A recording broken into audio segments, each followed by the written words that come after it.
Welcome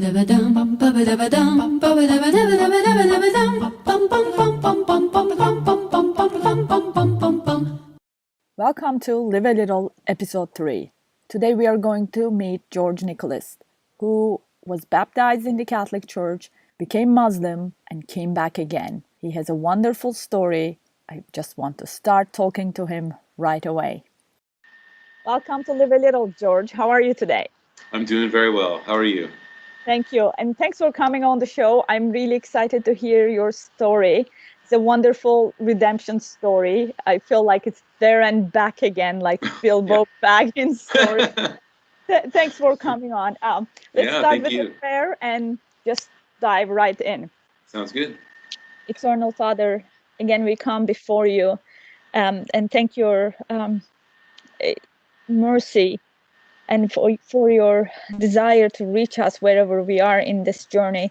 Please help us to speak your words. Holy Spirit, come and help us as we try to reach more and more people. Saint Thecla, Saint Paul, pray for us. Hail Mary, full of grace, the Lord is with thee. Blessed art thou among women, and blessed is the fruit of thy womb, Jesus. Holy Mary, Mother of God, pray for us sinners, now and at the hour of our death. Amen. In the name of the Father, the Son, and the Holy Spirit. Amen. Amen. So, George, let's start from the beginning. It's a long story, but we have time. Yeah, no, well, first of all, again, thank you very much for having me on. And yeah, it is quite a long story. I won't begin at the beginning, but I grew up in the west coast of the United States. I was baptized Catholic. My mom and dad were, wise enough to baptize me as Catholic, but we didn't really practice too much. It was kind of always there in the background. When I was a kid, very young, my parents divorced, and my mom later remarried, and I lived pretty much a kind of very comfortable, secure, upper middle class upbringing. Sometimes we would go to Catholic church, sometimes Protestant church, but it was just kind of always there in the background, but never really permeated what we did. And so that's kind of how I grew up. Lived my life in California, and it wasn't until much later on in life that I started to get interested in faith and realize that there was kind of a real need for faith. Just after high school is when I started to kind of see that there was a need and an interest, and I started to kind of take some paths. So was there any praying at home, or did you go to church every Sunday? Was it ever brought home, just a part of a family life? Not tremendously. No, really. I mean, we celebrated the holidays, went to Sunday school occasionally, but it wasn't really we didn't read the Bible. I remember as a kid, my mom bought me a Bible for kids, but and we would go to Christmas concerts at the church, but it wasn't there wasn't a home life of not like a Christian home life. So how old were you when your parents got divorced? I was, I believe, 8 years old. Do you remember? Was it a hard time for you? Okay. Yeah, I remember it. I remember not being totally surprised by it, but and then just processing it in kind of this really weird way. I just was okay, here we go. My dad was kind of in and out, mostly out. But my mom married not too long after, and just lived a very kind of, safe, structured life in the West Coast, and so. And stepfather was good. Yeah, good stepfather was okay. Yeah, stepfather was good. I had a great relationship with him, and and so that's just kind of how my upbringing was. Had a very big family outside of the immediate family, and had a really good upbringing. Okay, but you didn't really feel the need for a spiritual life until high school. Yeah, it wasn't until just after high school. So just after high school, my mom and my stepdad got divorced, Mm-hmm. And that was, in many ways, that was kind of strange because that was more devastating to me than parents getting divorced. And it was at that point, I just graduated from high school, and I just started to just kind of, it wasn't like a rebellious teen or anything like that, but just started to just look for structure. I felt like all of a sudden the structure of my life had fallen apart, and I started to go back started to go to a community college, and at that point, I remembered taking this course on comparative religions. Mm-hmm. And because I was really interested in philosophy, and that was like one of the things that me and my friends would just kind of do. We'd philosophize and we didn't know what we were really talking. We'd try to go deep and talk about the world, but just had a really keen interest of what is real and what is life all about. And I had taken this course on comparative religions, and it was interesting because we had explored through the course Hinduism and Buddhism and Judaism and Christianity, and it was all very, very interesting. And I started, and particularly with like Hinduism, I started to look into the religion more, and was just really taken aback by the different philosophies out there. And that was also where I was introduced to Islam. Now, I did not think I was going to be interested at all in Islam. And it was the one that I was actually the most interested in. I remember we had a guest speaker come, and I remember just not being interested. I just was thinking, this is, I might as well even skip the class because I wasn't going to be interested in it. I don't know why I thought like that, but my own preconceived notions. But we had this guest speaker, and she was just brilliant, and had a lot of strength and depth and a lot of honor, and it just really changed the way that I looked at the faith, and I immediately wanted to know more. And so I started to went to the library and checked out a book on Islam, and checked out the Quran, and just started to read it, and it just really started to speak to me. Okay, so what did she talk about? Like, was it very basic beliefs of Islam? That's a good question, because I remember very little about what she said. I just remember I didn't know Muslims were like that, because I'd never known a Muslim, right? Like Right. I had when I was in high school, I used to listen to some hip hop when I was in high school, and they talk about Islam in some of the hip hop that I would listen to. And I had read the autobiography of Malcolm X, and so that was a little bit, but it was more kind of like the Nation of Islam angle. Mm-hmm. And I had known about Islam, like in terms of from the news and from some bits of history, but I'd never met or seen like a real Muslim, and especially a woman.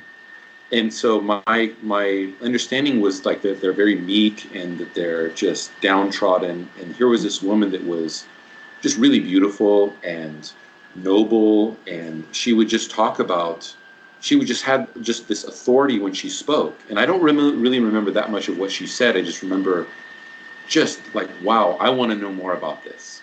Mm-hmm. And so I started to read, and my mom asked me what I wanted for Christmas, and I told her I wanted the Quran for Christmas, and she was like, "All right." So Yes. she gave me the Quran for Christmas, and I just started reading it, and it was I just couldn't. It was really something. At the same time, however, like I was a just traditional, typical college kid who had a girlfriend, was going to parties, listening to rock music, just doing all kinds of stuff. And so I was reading the Quran, and it was really speaking to me on one hand. And on the other hand, I was just living this kind of party, typical college life. Mm-hmm. And I was like, you know what? I know that this Islam thing sounds kind of true, but it was just too hard. It was almost like a St. Augustine, Lord, make me chaste, but not yet, right? And Right. so I And so that conflict kind of went back and forth for years until, maybe 4 or 5 years later when I actually became a Muslim. Tell me what you thought when you read the Quran, because it's not an easy read. No. And yeah, so I want to hear more because I read it and I'd rather not read. Like it doesn't flow. Like it's not because like it just doesn't flow like the Bible does. But I want to hear what you read that impressed you so. Each one of us approaches something in the context of our lives and what's going on in our lives. And I was somebody who really needed a lot of structure in my life. I needed a lot of, I don't know how to put it, but the thing that really spoke to me about the Quran was that the context of the Quran is that it's God speaking to you, right? Whereas in the Bible, God speaking, sometimes it's a story about somebody else, sometimes it's a person speaking, sometimes it's poetry. Where the Quran that is God's word, like God is speaking now. And he is speaking authoritatively. Like there's no difference of opinion who is God. There's no difference of opinion what he wants. He is just telling you like it is in the book. And it was just so powerful. And that how he would talk about that, like, that it doesn't matter what it looks like that is actually going on in the world. And it doesn't matter what it looks like, who is in control. I am in control. And even though it looks like that these people have the upper hand, I'm letting them have their upper hand for a little bit. And then they're going to taste the fruits of their actions when it's all said and done. And I just remember thinking, that is just incredible, like to talk like that. And then there was also the concept of salvation, in that God is forgiving and he is right there, and just ask for forgiveness and he'll forgive you. And that was like, wow, this is so powerful. And especially coming from a quote unquote Christian background, with the whole concept, at least in my understanding at the time, the concept of original sin and the apparent labyrinth in my mind of the bishops and priests and saints that you have to go to in order to get to God. Here is God speaking directly to you, and it was just like, wow, this is so simple and so direct and so powerful, and so it just really spoke to me. And so I started to pray as a Muslim, not like the canonical prayers, not like the official like Salah, but when I would make just like a prayer, I would pray to Allah, and I started to associate God with Allah. But I didn't really take the plunge until years later, and I even started to experiment a little bit with Christianity on my road to really finding out what was, a real path for me. So it was kind of windy path, but it took some time. So have you met any Christians to talk to? Like, I feel like there is that lacking in your life, like somebody as a Christian to give you a hand. At that point in my life? Yeah, no, I didn't. During this time, I was, like I mentioned before, like I was flirting with Islam over and over again because it was just so powerful and so compelling, but it was so hard. Like I knew that I wasn't going to be able to drink. I wasn't going to be able to have a girlfriend. I wasn't going to be able to party. I couldn't listen to rock music. I couldn't do all these things. Like I used to play guitar, and I was like, man, like I just didn't want to give up those things, right? And so I I kind of just brushed it aside. There was even a point where I had told my girlfriend at the time I was interested in becoming a Muslim, and she was like, well, that's just not going to work. And so I said, okay, well, so I just kind of gave it a miss. I just brushed Islam to the side. And I even there was a nearby church that kind of catered to college students. This is like in my last year at the university. A Protestant church? No, it was a Catholic church. Okay. And so I started to go to this church, and I liked it, and I started to enter into their kind of formation program. And I remember I would go in and I would ask questions, and I would just get like the worst answers, like the most like unauthoritative answers I could possibly get for my questions. And I just remember thinking like I just wasn't liking it. And I remember I was at this one particular ceremony where I can't remember what the ceremony was, but they gave me this cross to put around my neck, and I was going to stand in this particular place. And I remember it was a cross that I had never seen before, and I was like, now I know what it's the Jerusalem cross. And for those of you that aren't familiar, it's like a plus sign with, in each one of the corners there's a different plus sign. So it's like a big cross with 4 crosses in the corners. And I was like, and so I asked the person who gave it to me, who was my teacher, I said, this is interesting. I've never seen this kind of cross before. What is this? And she said, that's interesting. I don't know. And so I said, she goes, why don't you ask Father so-and-so? So I went to Father so-and-so and asked him, and he said, yeah, that's a good question. I don't know it. I'm not sure. And I remember thinking, I'm done. I'm just done. And after the ceremony, I went home and I took off the cross and I just tossed it in the closet. And I said, I'm not going to, if they can't answer the most simple questions, I'm just not going to go back. And that was it. And that was kind of the end of my Christianity. And I think that this might resonate with a lot of people, in that I felt, because I was baptized Catholic and because I had grown up in a nominal Christian family, that I knew enough about the faith to reject it. Right. And so I just kind of simply put it away and never looked back. When I graduated from college just a bit afterwards, and then I moved to Spain, and that's when everything changed in my life in terms of my faith. I mean, this is just amazing to hear, because I heard the gospel in Turkey and I thought, wow, all these Americans and Westerners are so lucky because there's a church around every corner. I mean, can you imagine? Because it's unthinkable in Turkey, right?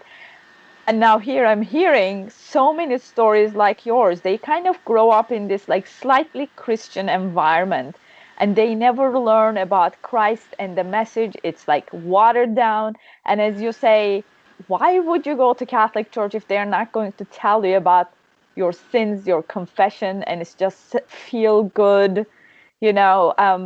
It's like that's not most youth want. Yeah. You didn't want to go to church so that you feel good about yourself. You wanted to find out the meaning of life. This is why Islam is so powerful, is that Islam is full strength medicine. It is pure flavor religion. It does not cut corners. It's not trying to make you feel good. It says this is halal, this is haram, this is good, this is bad, and that's it. And which was totally different than what I was used to. So I moved to Spain, and my intention was I was going to become a teacher. I had it lined up for me. And I moved to Spain, and nothing worked out. I did not like the job that I was offered. My backup plan, I didn't have one. I brought my bass guitar. I was going to become a rock star, I guess, in my mind. And nothing worked out. And I found myself into this position where it's like I graduated from college. I was all of a sudden just like a leaf blowing lonesome in the wind, like Sturgill Simpson says. And it was like, what do I do now? And I remember, and I was still living a party life. I was living the college kind of, gallivanting around Spain and just living it up. And I remember I was going to go home, and I attended one last party with a bunch of people that I had met in Spain, and partied a little too hard. And I remember waking up the next morning and thinking, none of this is working for you at all. You have no direction in your life. you have no faith, you have nothing going on. And I just remember feeling so empty, and that I had this thing in my life that had been calling me for the past 5 years that I knew was the truth, and that and I just felt like an absolute idiot. And I remember thinking, like, I have to become a Muslim. I have to. Like, I can't live like this anymore. And I was in southern Spain, and I had met a really just nice Arab gentleman from the shawarma shop, and I knew he was a Muslim. And I just remember thinking, when I get up today, I'm going to go to that shawarma shop, and I'm going to tell that guy I want to be a Muslim. And I went to and I went to the shop, and I said, "Hey, do you remember me?" And he was like, "Yeah." And I said, "I want to be a Muslim." And the look in his face was like, "Allahu Akbar!" Like, and I became a Muslim that day. I went, and my life literally changed, like practically changed overnight. I went from somebody with no direction to somebody who had direction. I went from somebody who had seemingly no purpose, who was just partying it up, and this all of a sudden I just became just this person who I was reading the Quran every day. I was going to the mosque. I was learning how to pray and making wudu and all this thing, and it was the most beautiful experience I had ever had. It was like the most clean and pure way of life, and all of a sudden my life just started to go in a really different direction, in a very positive direction. And I remember calling my parents and saying, "Hey, Mom, I became a Muslim." And she was not happy at all. And and so that's how I became a Muslim. I mean, this is just so incredible to me, because I can't help but think that the Lord was calling to you himself, right? Oh, You know, and you're like, I don't know which way to go, Lord, because there's no one to hold my hand, right? yeah. So, and it's like, okay, and you go to this shawarma shop, and then this Muslim guy is willing to hold your hand. Like, it's Oh, amazing, you know, like oh, you, 100%. yeah, you live your life among Christians, and no one is willing to give you guidance. I mean, this is just, it's very sad, and unfortunately, it's the state of the West. Like, a lot of Yeah, people go through this. And I want to talk about the simplicity of Islam. It's funny. It is very simple, right? Like, you pray, like you memorize all the prayers. You know, I bet you memorize all the Arabic prayers. You oh know, yeah. we learn it when I still remember after all these years all the Muslim prayers. Most of them, if I hear it, like I can recite it, even though I don't speak Arabic. Hmm. And it's just like there is this ease in its simplicity. Right? Yeah, no, most definitely. I mean, there is a simple aspect to it, but the more you actually look into it, then it starts to get very complex. But on the outside, it is incredibly simple, and that's very attractive, and it actually makes for the evangelization very easy, Right. right? And so I was just full on Muslim. I was learning Islam, just living a beautiful life, and then unfortunately, a couple months later, September 11th happened. My family was like, "You are coming home right now." Like, they thought I was kidnapped and being brainwashed, and um, so I ended up coming home.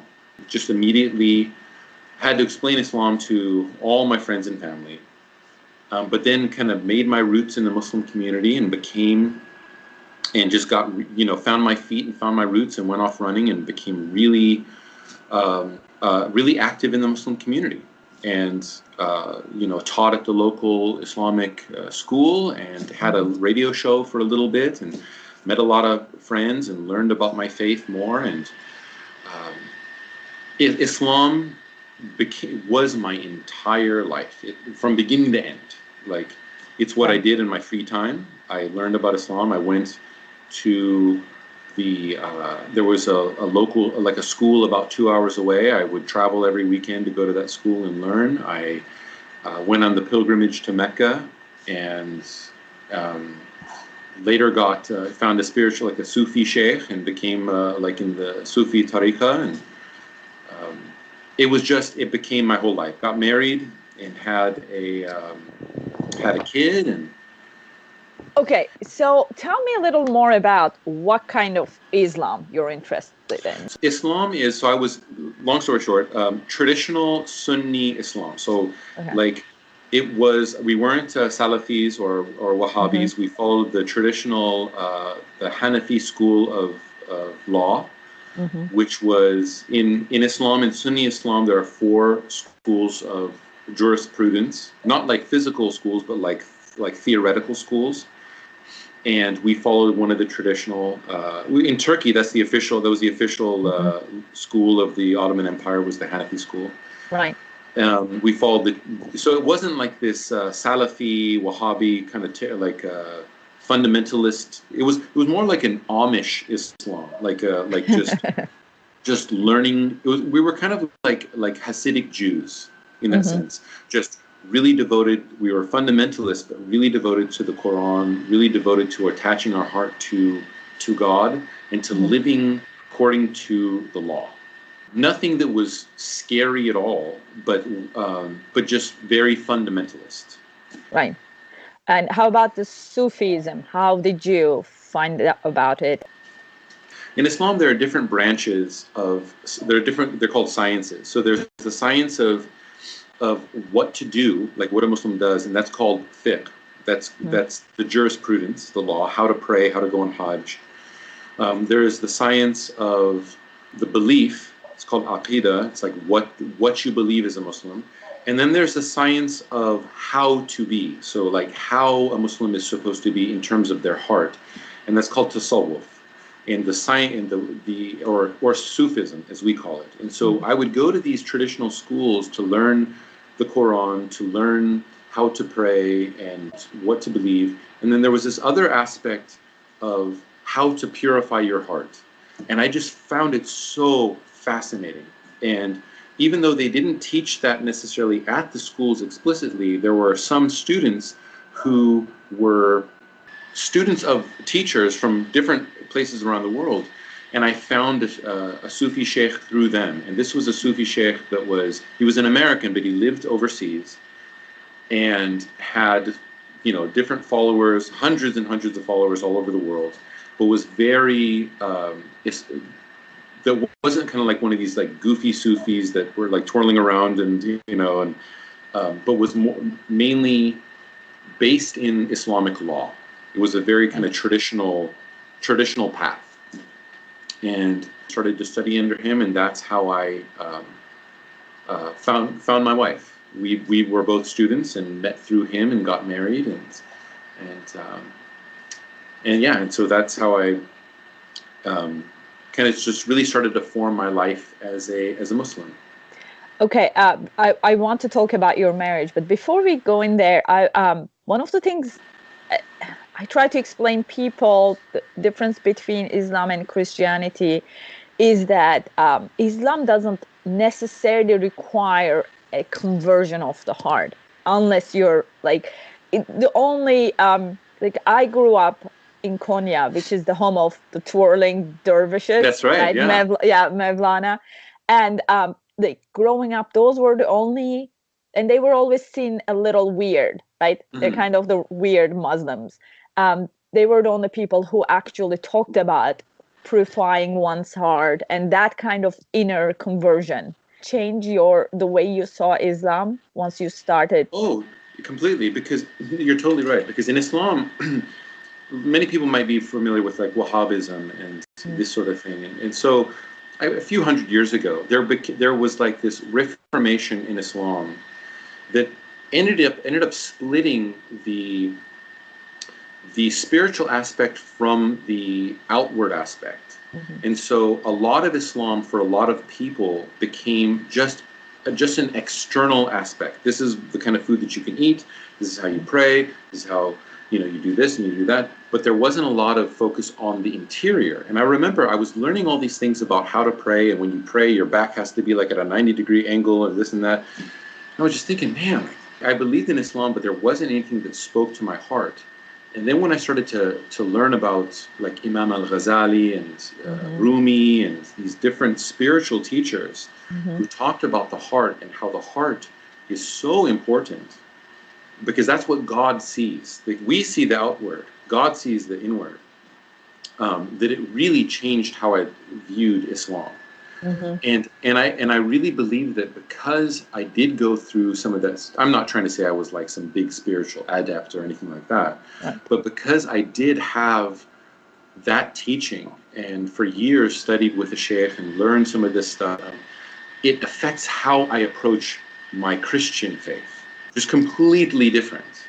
Like I really feel that, and I'm jumping way ahead, but I really feel that I am a way different Christian than if I hadn't been a Muslim. I remember reading Mevlana's writings and his thought, and I remember thinking, this is after I became an atheist. I don't know why I was reading him, but thinking, this is not Muslim. Like, where does this come from, right? Because you read the Quran and you read the Hadith, and it just doesn't align with Sufism, really. So I was really confused, and I'm like, okay, whatever, crazy Muslims, and I pushed it aside. But now I'm thinking years later, there's this theory, I don't know if you heard, that the first Sufis encountered a lot of like mendicant Franciscans wandering around. So like that makes sense now, that they would kind of absorb some of that Franciscan spirituality into Islam without necessarily having to reject Islam. No, yeah, completely. Yeah, I can completely see that. And I remember the first time that I held because we had the prayer beads in Arabic. You would say your prayers on this misbaha, like a rosary, right? We would say it in the morning and in the evening, and you would say, astaghfirullah, like asking God to forgive you, or alhamdulillah, like praising God for your gifts. And I remember, and there's a even though we'd be doing that, there would be a big there's a big opinion in Islam that's completely impermissible. Like you cannot be doing that with like a prayer bead, because Muhammad never used prayer beads and these sort of things. And so, but we had them and we would do them. And I remember when I came back to the church, that when I held the rose, the real thing, like that was, all of these things in Islam were like an echo of the real faith. So I don't want to touch on my Christian because that comes a little bit later. But you said you wanted to ask a question about marriage, or so you're happily married to a nice Muslim lady, and then what? So we're happily married, and we have a kid. We're living in California, and we moved to. She's from the East Coast. We moved to the East Coast for a year. Come back. But we're good life, a good family, and then I get an opportunity to move to the Middle East. I was working in the Middle East, and it was like, oh my goodness, we're going to the Holy Land. Like we're going to the motherland. We're going to live the Muslim dream, and so. Moved to the Middle East in 2010, and we're just living the Muslim dream. I mean, we were living in Abu Dhabi, just the most exciting place you can be. Everything was halal. We could practice there was like the shopping. We can eat everything. We can pray wherever we wanted. We can walk around with our prayer beads. She could walk around with her hijab. It was just beautiful. And so we lived that way for about 6 years, and it wasn't until the summer of 2014 that everything changed. Once again. The Lord is calling you. Like the Lord is gonna get you. Like he's like, okay, I'll find a way to get you. You just live the Muslim dream for now and see how that goes, right? It's very interesting when you look back and you can see the hand of God, how it's moving things.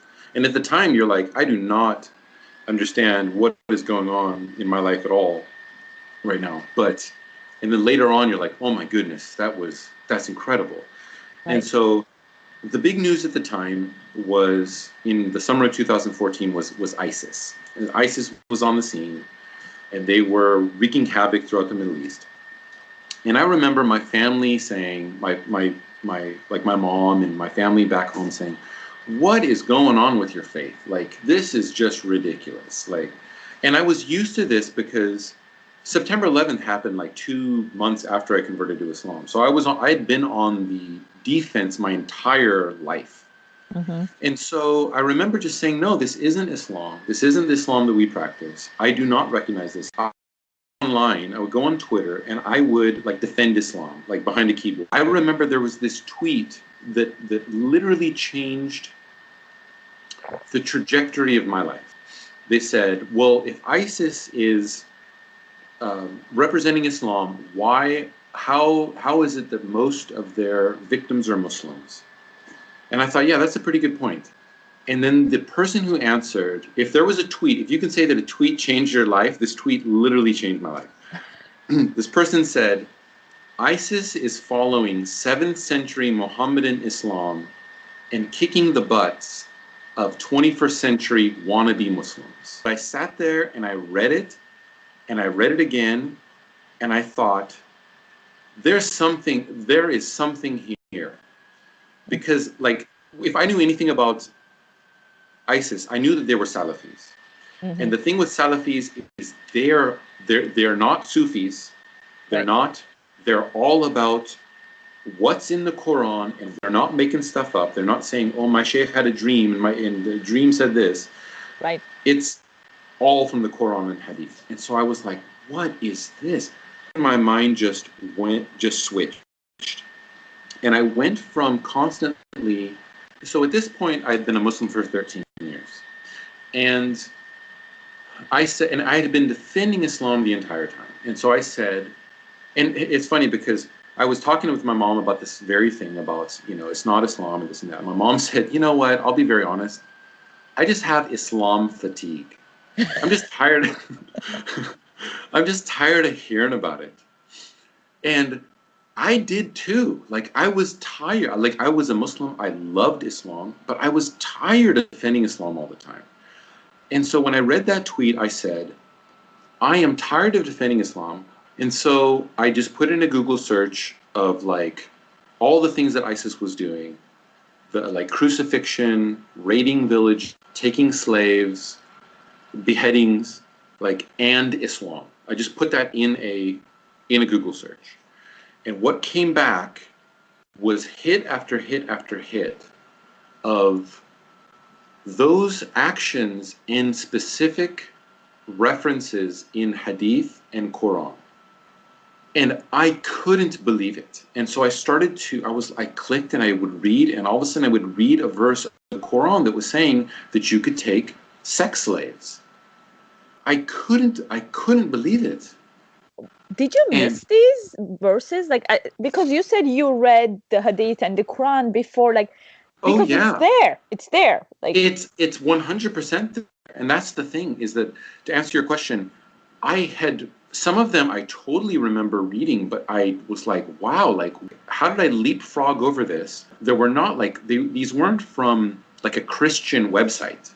Like, these are from Sahih Bukhari and Sahih Muslim, and like authentic books of Hadith, where it would say that Muhammad would raid a village in the morning before they would even wake up, and slaughter the men and take the wives. And I was like, what is this? Like, I couldn't believe it.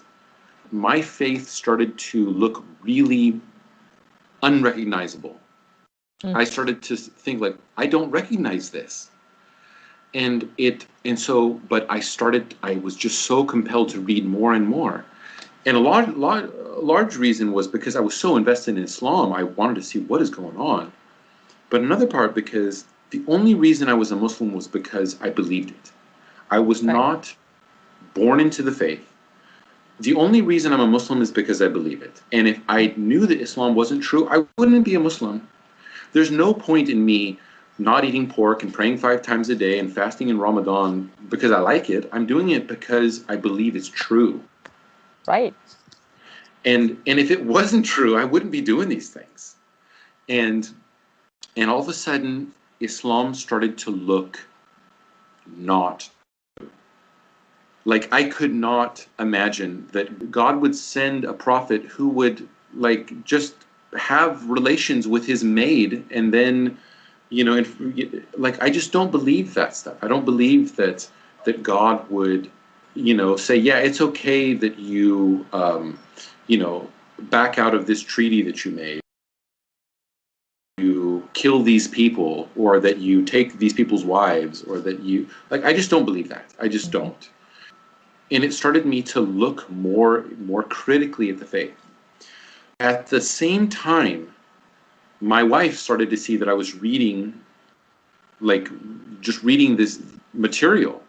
And so one day she asked me, like, what do you, and I I said, well, like, there's this stuff I found and it's really different. And, I don't know, maybe you want to see it.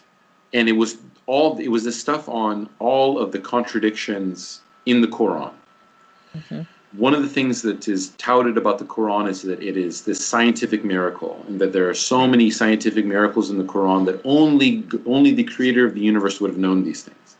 And I Right. really believe that.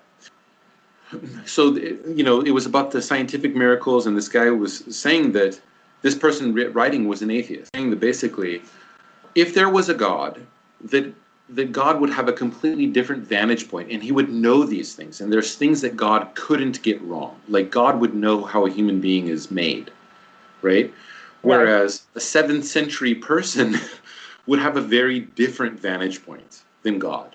And so he started showing that these were clearly, and would ask questions like, okay, does this sound like something that the creator of the universe would say, or does this sound like it's from the understanding of a 7th century Arab? And I was like, oh my God, like, it was just no contest. It was just no contest. And so I showed my wife these things, and she read it, and then just, read it for, half a minute, and then looked at me and said, well, you better not be going down this road, or we can't be married. Was she raised Muslim? No, no, she comes from an ethnically Muslim family, but they didn't practice. Okay. And she later became devout and practicing later on in life.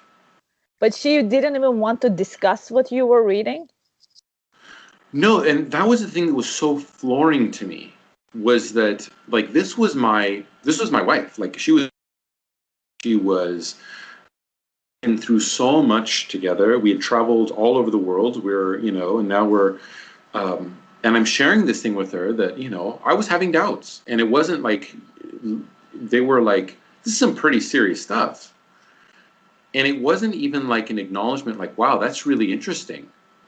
It was, she read it, said, you better not do this because we can't be married.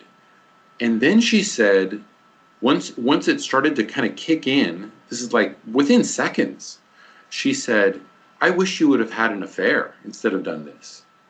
Wow. And I just couldn't, like, it was so disconnected from what I expected, her reaction. I was like, what are you talking about? I couldn't understand. All of a sudden, it was presented with this thing where, like, Islam was my whole life. It's what I loved. I loved it. And it was crumbling before my eyes. And at the same time, I was also seeing that if this would crumble, my family would be crumbling too. And I was like, what do I do? And so I kept it to myself. And I kept it to myself for about 2 years. And even though I would try to conversations with my wife, and like, I was internally, I was trying to hold on as much as I could to Islam, because I knew that if I left Islam, I would be instantly divorced. Right. And I had three kids at this point, had a wife that I loved, but our marriage was being rocked. And at the same time, I was reading this material where it was like, there's just no way this is real. Like, Muhammad is clearly a charlatan. And there's a lot of good in Islam. There's a lot of good teachings in Islam. Hmm. But, and I was just trying to hold on to those, just so I could say that I was a Muslim. We moved back shortly after back to the United States. I'm still fasting and I'm praying, because that's what I have to do to keep my family together. And we're having dinner one night, and she asked me, well, how much of the faith do you actually believe anymore? Because I was practicing, like I would go to the mosque, I would fast, like I fasted Ramadan, I would say my prayers, but it was clear that I was not as into it as I was beforehand. And it was also clear, like I was doing it because like that's what was holding my family together. Right. And so I was just honest, and I was being honest with somebody who I believed was my best friend. And I told her, I don't believe in any of it anymore. And at that point, we became, in her mind, instantly divorced. That because in Islamic law, when somebody leaves the faith, if you're married, it automatically nullifies your marriage. Especially if it's the man. Oh yeah. And Right. it's like, and there's no like, it's not like secular law where you have to go and there's like a legal channel. And so like I was like, what is going on? Like she started to wear her hijab, thinking like, what did I do? Like, Mm. I didn't have an affair. I didn't do anything in my mind. Like I committed like a mind crime, and all of a sudden I was divorced. And So she completely pushed you aside. Did she went the opposite way? oh yeah, Right. and as I started to see that this is going to, so if I could just walk back a little bit. So, beforehand, as I started to see that this was like me leaving Islam was going to result in the end of my marriage, try to have conversations with my wife that this is not real. Like, don't throw our marriage away for this thing that is just not real. Right. And it didn't work at all. This is She went the opposite. She went the opposite way. Go ahead. Yeah, please. yeah, because I'm trying to put myself in her shoes, and also she seems to have grasped the Muslim I don't know, belief that you cannot even doubt or question. Like she didn't even go there. Like she doesn't make sense. She Yeah, didn't yeah. let It's well, herself go that far. she did try to. She admitted at one point she had her doubts and this and that, but in the end, I totally understand as a Muslim, what she did. She had to, like, you couldn't, according to Islam, it's like if you gave a sandwich to a Jewish person and they're eating the sandwich and then they find out that it's not kosher, they're not gonna continue to eat the sandwich, Right. right? They're gonna stop, even if they liked it. They're just gonna say, I'm sorry, I just can't eat this anymore. And so that's very much how I felt. I felt like I was just thrown away. We were married for 10 years. Like we were, great friends and had been through so much. And all of a sudden it was like, you're not halal anymore. And I felt like I was just thrown away. And I couldn't believe it. And then we ended up getting a real divorce proceedings, and it got super ugly. And won't necessarily go into all those details, but that was incredibly difficult for me. But also because all of my belief was in Islam. My whole belief in God was really, and I became basically like an atheist, and was just trying to figure out what's going on. And I had lost not just my faith, but I lost my family. I had lost my community. I was very involved in the Muslim community, and they were, it wasn't like, here's an apostate, ahlan wa sahlan, come on back. It was, it's like there's a death penalty, not that I ever feared that like any of them would do anything like that, but it was like not a very welcoming environment. All of my friends, none of them would talk to me anymore. So I lost everything. I mean, luckily, like I have a great relationship with my kids, and I have my kids, and I have started to go to church just because I needed community. and I started to go to a nearby Protestant church. So you're trying to carve a new life in the same city, right next Yeah, to yeah, here. Okay. yeah, yeah. I'm in the same city, and I'm in a different part of town, but the same city. And there was a nearby Protestant church, and I only started to go there because I wanted community. And also because, I also realized, living in the Middle East, I also realized that a lot of the way that I was, even as a Muslim, a lot of the way that I was influenced by Christianity. Hmm. And I never really realized it until I lived in the Middle East and was living with Muslims, Hmm. who I started to see things in the West and America that were just really different, and that I realized that um, I was an American, right? And that Right. and that some of that had to do with Christianity. So I started to, long story short, I started to go back to church. And the first time I went, I really liked it. And I liked the songs, and I liked the priest the pastor was really good. And so I went back a second time, and I just remember the second time was just, there was something missing. Like, they would read the Bible, but it would be more of like an interpretation of a reading, with no tradition. There was no tradition behind it. Mm-hmm. And even at one point, I went, and so it was kind of just left me like just feeling kind of empty.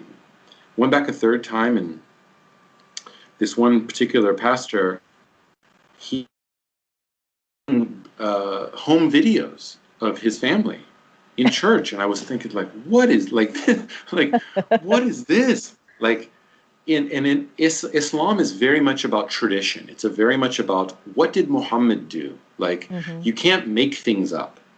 Right. And I just started to think, like, this. It just felt so inauthentic. And like, if Jesus were to walk in the room, that he would not recognize what was really going on at all. And I remember leaving. I guess it's just all not true. And so I just remember being really disappointed, really kind of depressed. I can only imagine. It's like you're trying to find something and everything is like smoke. And this is after you've lost everything, like having, losing your wife. And when I converted, I didn't have strong, deep commitment. This Yeah. must have been devastating. So how about your family? They were like, when I told them that I left Islam, they were ecstatic. Like, they practically like threw me a party. They were Right. so happy. My mom was very supportive. Um, my brother was very supportive. My grandparents, everyone was very supportive. But my mom, it was actually really interesting, because when I became a Muslim, my mom started to practice. She went back to the Catholic Church. And she was like, if this guy is so on fire with his faith, I want to rediscover my faith. And so she started to go back to church. Mm-hmm. And, I had heard about her faith over the years as I was a Catholic, and we would get into like little conversations and like little debates and whatnot. Um, and when, and so we fast forward to, I had lost my faith Mm-hmm. in church, nothing was working out. And I remember one morning she said to me, she said, would you like to go to church with me? And I remember thinking, like, go to church with her, because she loved her priest. She thought he was like the best guy in the world. And I remember thinking, like, I totally don't want to go to church. I'm so not interested. Out of the love for my mom, I was like, yeah, I'll go to church with you. And we went to church.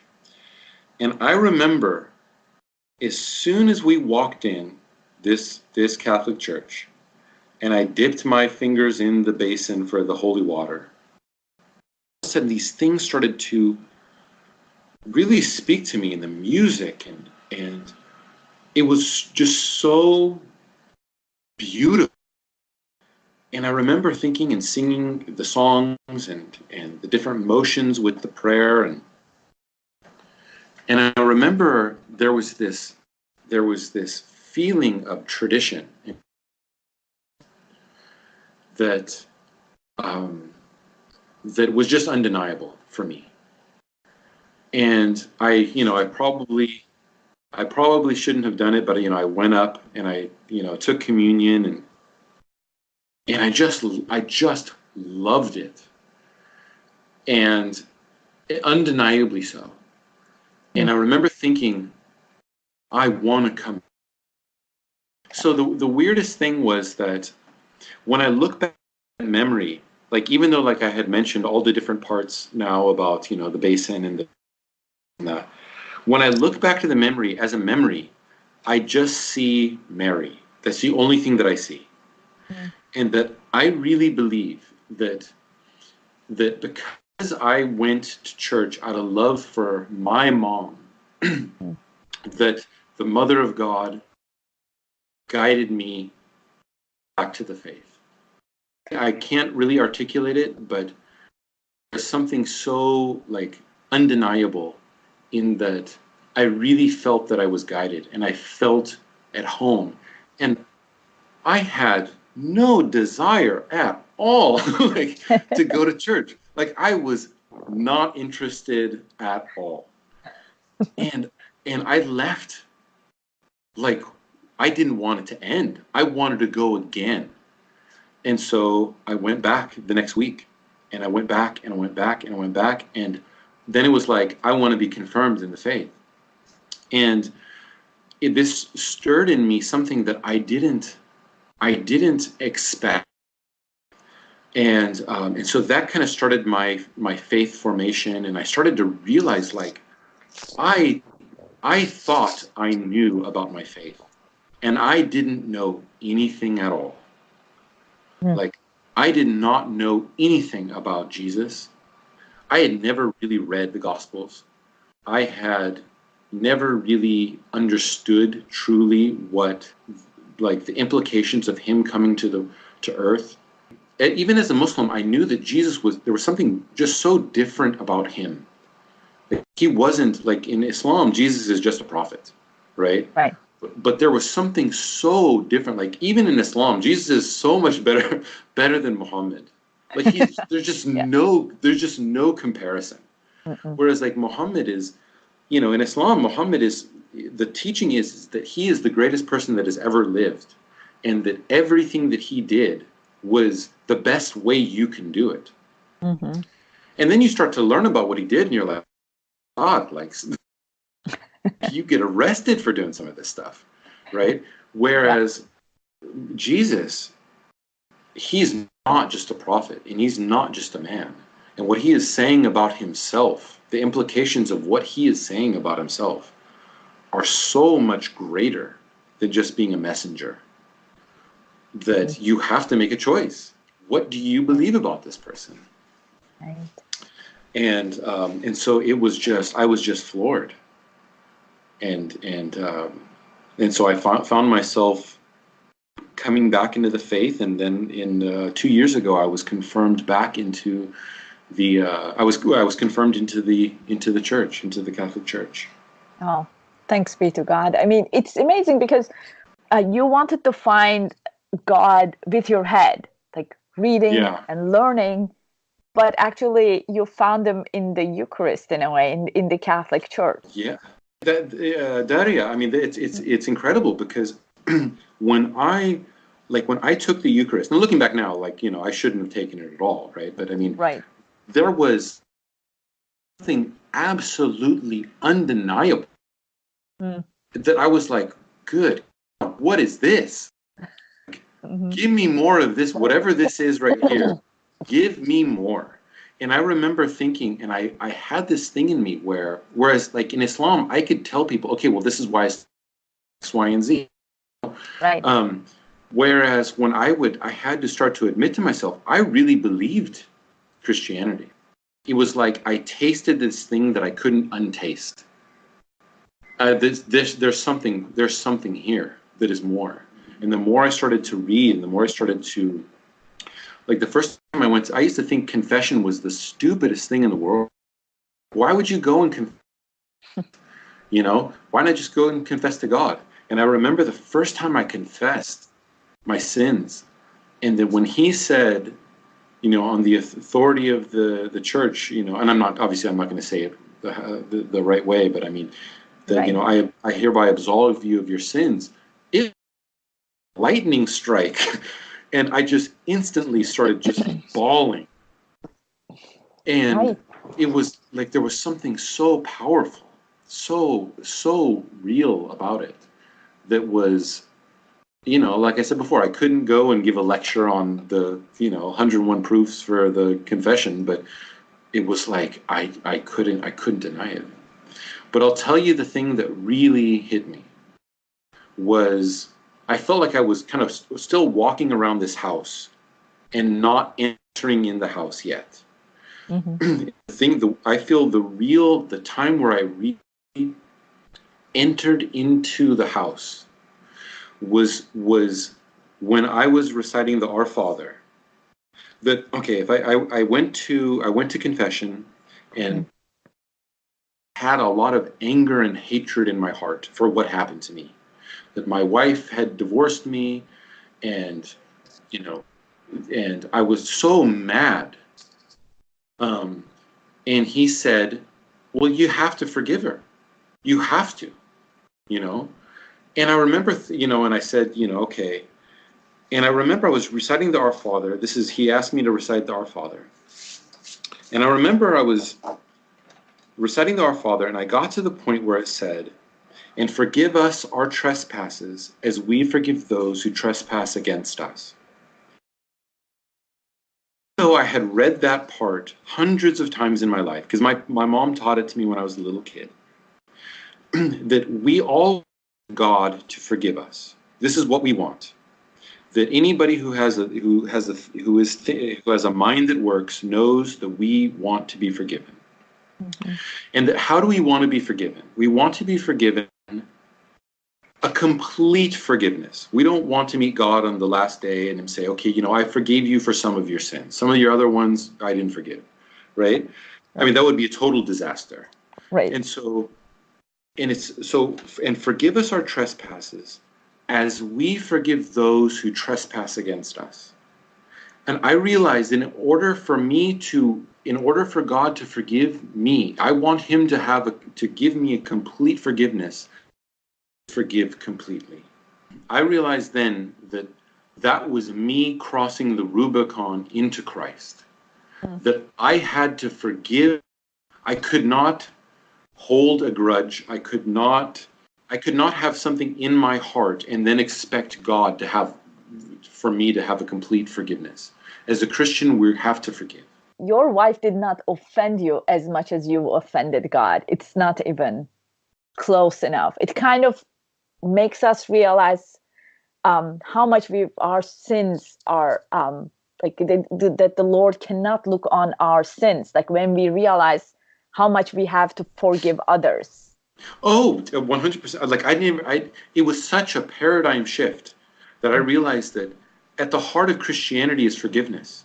Mm-hmm. And that thing is forgiveness. And there's no way that I can walk around and be a Christian and yet not forgive somebody. I just sat there and I forgave her. And it was this huge opening Mm-hmm. where I'm not saying it was like, yeah, it was the easiest thing in the world, but it was like, Yeah. all this has to go overboard. All the junk in your ship, it has to go overboard. I had to throw it over. Mm. And that was when I felt that I became a Christian. This is what I was trying to tell you about the conversion, like inner conversion. Like Christ demands that Yeah. before you do anything physical, excuse me, before he demands anything like physically obedient, he wants your heart. Oh, Um, yeah. Well, yeah, because I mean, anything like a robot can do everything else. A right, robot can take the Eucharist. A robot, right? I mean, right. but it's the heart which is the seat of everything. Mm-hmm. And if your heart is like, even like today, the in the readings today where St. Paul is talking about love, and if you don't have love, Nothing else matters. So I'm trying to think of the day you went to the shawarma guy in Spain, right? Even though you were looking for something spiritual, your desire was a lot more physical in a way, a worldly structure for you to find yourself in. Like, Well, yeah, yes and no. Yes and no. I mean, there was definitely a spiritual, like I knew that I needed spirit. There was a connection with God that I needed to have. And so that was 100% there. But it was, yeah, go ahead, please. No, explain it to me because I'm trying to compare the two conversion experiences and the differences I want to hear from you when you look back. Like, what's the difference of that shawarma guy day and the day you forgave your wife? Okay, I see what you're saying. Mm-hmm. Yes. The shawarma the shawarma guy. So that whole thing was more of, I knew that I needed to adopt a new way of life, right? A new structure in my life. I had to take on a new identity. And so, yeah, I can definitely see that that had very much like the trappings of an exterior, something else that I was stepping into. I mean, even though that definitely had a spiritual element to it, I was very aware of the need for physical change in my life. So my conversion in terms of forgiveness was 100% an internal conversion. Mm-hmm. That my heart literally like turned upside down. That I had to, all of that thing that was in that container, all that hatred and anger and feeling like I wronged, it all had to pour overboard. None of it can stay. Yes, we all have to go through this process. Yours is very, you really got off off track, and it was really a painful process. But in our Christian journey, like we all have to go to that process that the faith we live outwardly needs to become inward at some point in our Oh lives. yeah, the inward. That is, I mean, like Muhammad had this saying, and it's totally true. That the verily there is a vessel in the body, and if it is well, the entire body is well, and if it is ill, the entire body is ill. That is the heart. If your heart is not, and you could either mean like the physical heart or the spiritual heart. If your physical heart is filled with rancor and envy and spite and anger and all of these feelings of you were wronged and selfishness, you're just Mm-hmm. right. Right. It's not, the two don't, one is feeding the other. But if your inward is correct, and that is going to have a very different effect on how your limbs act. You're gonna give charity not because you're supposed to give charity or because so and so is looking at you and they're gonna see you giving charity. You're gonna give charity because it's love, Right. right? You're gonna say, you're gonna read the Bible not because you need to read the Bible or because everybody else in the pew is reading the Bible, so you want to look like you're one of those people too. You're going to start reading the Bible because you want to love and you want to love more. And so it's like the font of everything is the heart. And the only way, like the Arabs have a saying that like a glass can only pour out what it contains. Right. And if it contains garbage, it's only going to pour out garbage. So you have to empty it and fill it with something better. And that thing is Christ. Perfectly said. Tell us, I think a lot of people are very confused about Islam. Um, it's amazing, I'm sure, to a lot of listeners that somebody would actually go to Islam. And I hear this a lot. You would be surprised, George. I get emails from Muslim mothers who are praying for their children, just like yours did for you.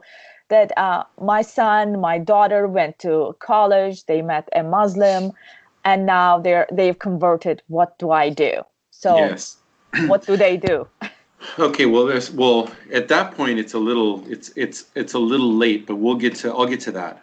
Mm-hmm. But there's something to do beforehand, and I'll tell you what to do and what not to do. So Okay. when we're talking about Islam here, we're talking about an idea. We're not talking about Muslims.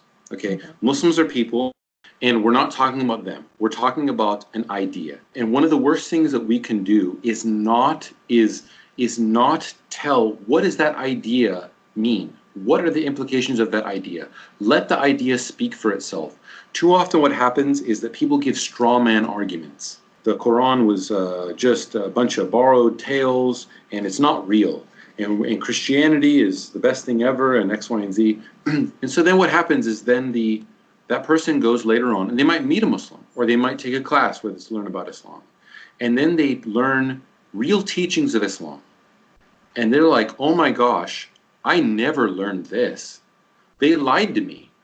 Like I learned that Muslims were, terrorists, horrible people, and that X, Y, and Z, and then they learned that Muhammad was this super generous guy, and that Islam talks about the feeding of the poor and the dignity Right. of the human being, and I remember the same thing happened to me when I was a Muslim. I was a Sunni Muslim, but there's another sect in Islam called the Shia, Mm-hmm. and that a lot of people, they're only told bad things about the Shia. The Shia just make stuff up and they hate this. And I remember thinking it was just all garbage until I met a person that was Shia. The thing to do is to learn about what Islam really teaches, and then learn about who Muhammad really was. Because even if Christianity isn't real, okay, just imagine that it's just totally not real. You still Right. have the person of Christ, okay? Mm-hmm. If you were to live like Christ lived, even if he wasn't real, he was just a legend, Mm-hmm. Christ is still an amazing, beautiful person. Everything that he taught, if you were to live like that, you would be a really solid human being. Right. Whereas with Muhammad, like we know all of these things that we know about how Muhammad went to the bathroom, we know how he got married, how he slept, how he fought, how he prayed, how he ate, how he fasted. We know everything about the guy, how he combed his hair. If right? It is true. And so it's like if you just read and see what he did, there's things in there that are like, oh my goodness, like this is horrible, Mm-hmm. right?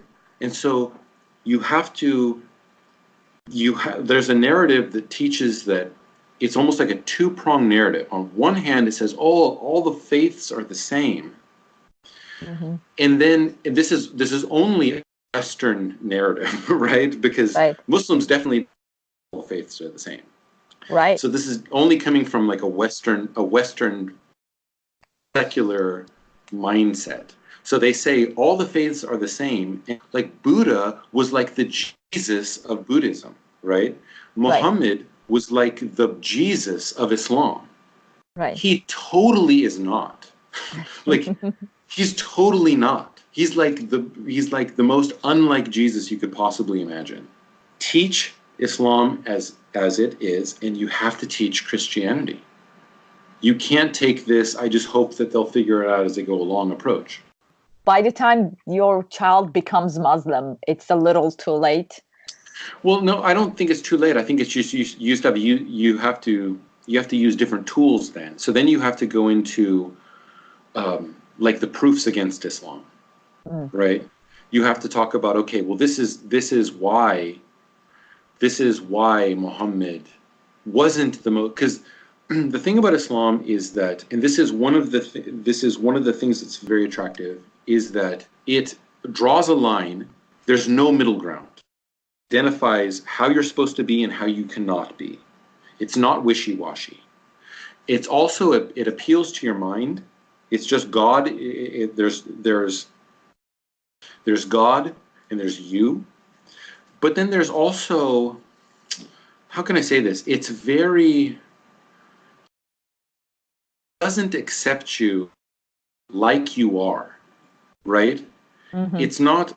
like where Christianity, a lot of modern Christianity is just very limp-wristed and weak, and like it doesn't matter how you live, it doesn't matter how you are.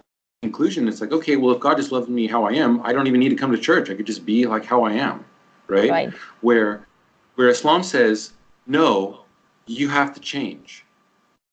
You have to change. And people know intrinsically that they have to change. Right. Like, we know in our hearts are like a magnet that is being attracted to God.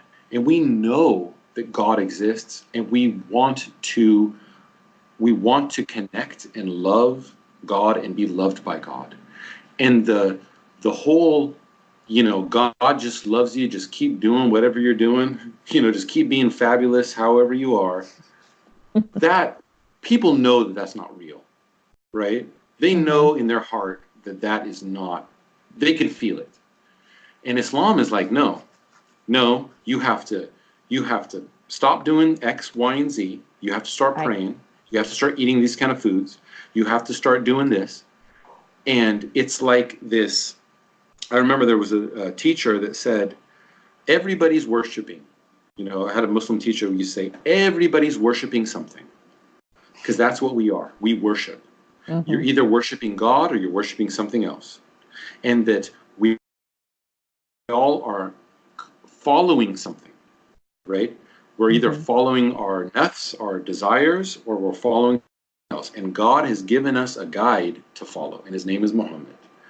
And when you start to realize that, you're like, wow, like this is so powerful.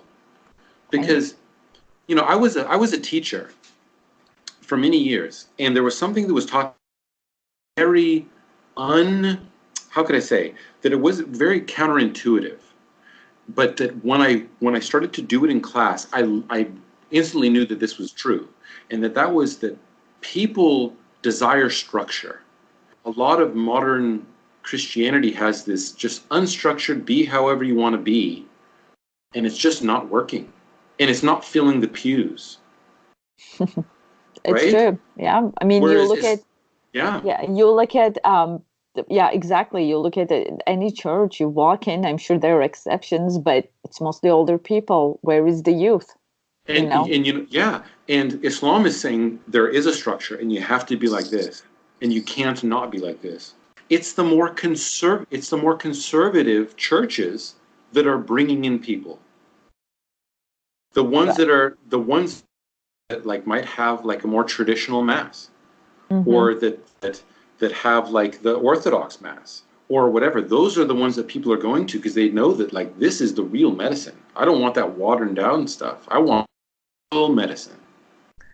Right. Because, like, why? I mean, why would you actually change your life for something that's not real? Why would I get up and go to church if I'm going to listen to rock music, whereas I can buy really good rock music on iTunes, and Yeah, yeah, then I don't have to even get out of the house? And it's true. Like, we desire that structure because we're physical beings. that's Like, right. the Lord knows That's that totally right. we need the senses. Like, you go to a mosque and you know that, like, the worship there is for someone grand. Like, it's not, Yeah. big Oh, domes.